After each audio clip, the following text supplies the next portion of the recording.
Først når du forlater flyet at du blåser opp vesten ved å dra i stroppen.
Trekk masken ned med et kraftig rykk, plasser den så over nese og munn og pust normalt.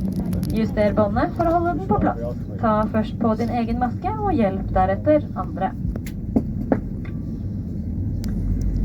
Redningsvesten den finnes under din stol. Ta vesten over hodet, legg båndet rundt livet, fest spennen og dra igjen et stykke for å stramme til. Det er først når du forlater flyet at du blåser opp vesten ved å dra i stroppen. Og du kan justere luften i redningsvesten ved å benytte munnstykket. Nødutgangen er bak, over vingene og foran i kabinen er alle merket med opplyste skilt. Lys i midtgangen vil vise veien ut. Legg merke til hvor din nærmeste nødutgang befinner seg. Den kan være bak deg. Og ved evakuering skal håndbagasje forbli ombord. Og dersom du lader elektronisk utstyr, bør vi da holde enheten under oppsikt. Kontaktbesetningen hvis den begynner å ryke eller bli varm. Og røyking og bruk av elektroniske sigaretter er ikke tillatt ombord, og dette gjelder også på våre toaletter. Vi er nå klare for avgang, og vi ønsker dere alle en riktig god tur. We would like to summarize some of the safety information. The safety on board card is located in your seat pocket and contains important information. View it before departure. The crews on board for your safety and follow our instructions on board. Always keep your seatbelt fastened whenever the seatbelt sign is on. We recommend that you keep it fastened during the entire flight. If oxygen is needed, a panel above you will open and masks will appear. Your life vest is under your seat. The emergency exits are located in the aft, over the wings and in the forward part of the cabin, and they're marked with illuminated signs. Lights in dial will guide you to the exits. Look for an nearest exit as it may be located behind you. All cabin baggage must be left behind in case of an evacuation. And if you're charging electronic equipment, be sure to monitor your device during charging and contact a crew member if your device produces smoke or becomes hot. Smoking and the use of electronic cigarettes are not permitted in any area of the aircraft, including the lavatories. We know.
Ladies and gentlemen, from the flight deck, first officer speaking. We have started the approach inbound the Heathrow. Expect to be landing 15-20 minutes, a little bit depending on the traffic. Beautiful weather, temperature 17 degrees.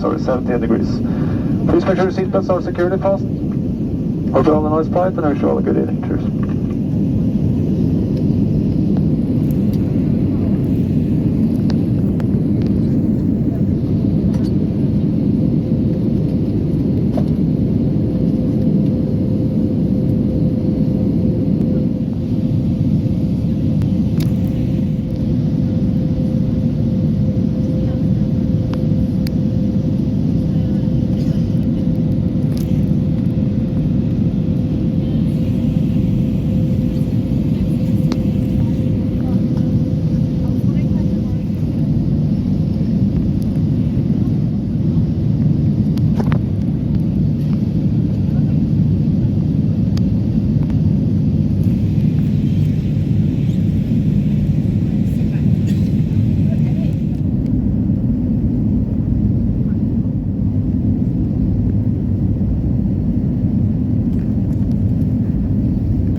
Da kan vi ønske velkommen til London, og lokaltid her akkurat blitt klokken 4. Av sikkerhetsmessig hensyn bør vi deg om sikkerhetsbeltet fastspent 12 stoler og bord i loddrett posisjon, løster elektronisser, for eksempel PC for å bli liggende, samt ramningsveiene fri for håndbagasje inntil skiltet med setebeltet slukket. Vær forsiktig når du åpner bagasjehyllen, slik at ingen bagasje faller ut, og vær oppmerksom på nivåforskjellen mellom fly og bro når du går av. Røykning først tillatt i oppmerkte røykområder. Og før du går ut av flyet, vennlig å ta en siste sjekk, slik at du ikke glemmer igjen noe ombord. Vi i SAS glad for at du flyr med oss i dag, og til vi ses neste gang sier vi tusen takk og ønsker dere alle en fortreffelig kveld. Welcome to London, where the local time is just past 4 p.m. For safety reasons, please keep your seatbelt fastened, keep seat back and table upright, large electronic devices, for example a laptop stowed, and escape routes free from cabin baggage until the seatbelt sign has been switched off. Please be careful when opening the overhead compartments as it may fall out, and when disembarking, be aware of the difference in level between the aircraft bridge. Smoking is only permitted in designated areas. Finally, please check that nothing important is left behind. From all of us here at SES, thank you for flying with us today, and until we see you on board next time, thank you, and we wish you all a pleasant evening.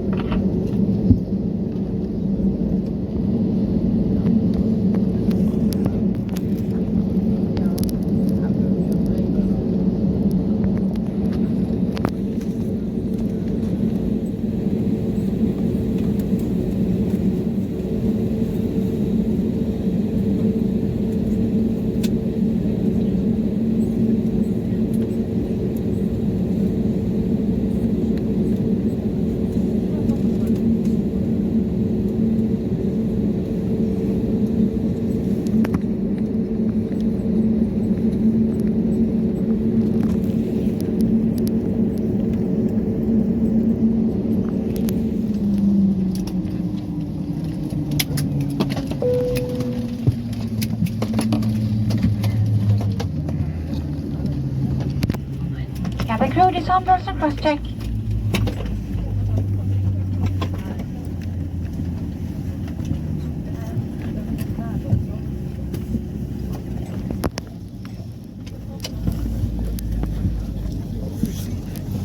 Cabin crew, doors safe.